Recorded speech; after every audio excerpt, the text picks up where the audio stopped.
मैं मध्य प्रदेश में फिर से आता हूं, वहां पर सरकार बीजेपी की है ही नहीं, वहां सरकार जनता की भी नहीं है, मोहन यादव जी की भी नहीं है, माफियाओं की सरकार है। ये बात मैं बार बार कहता हूं।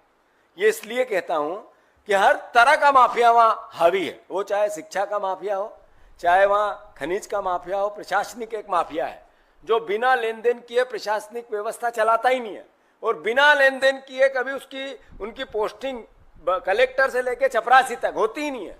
एक प्रशासनिक माफिया, फिर शराब माफिया, नशा, खनिज माफिया, हर तरह का माफिया हावी है।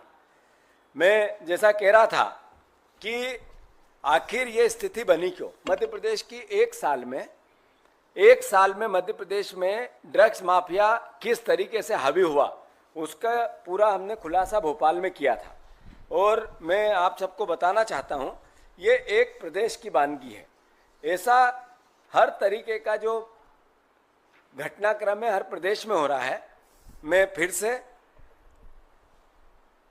जो मैंने आपको पूरी घटना बता दी कि ये आरोप सिर्फ विपक्ष के नहीं है, कांग्रेस के नहीं है या मीडिया के नहीं है, ये बीजेपी के लोग जो वीडियो बताने का मूल मतलब है कि बीजेपी के विधायक, बीजेपी के मंत्री, पूर्व मंत्री, उनके पार्षद, उनके कार्यकर्ता थक गए, उनके बच्चे भी नशा करते हैं, एक घर नहीं बचा।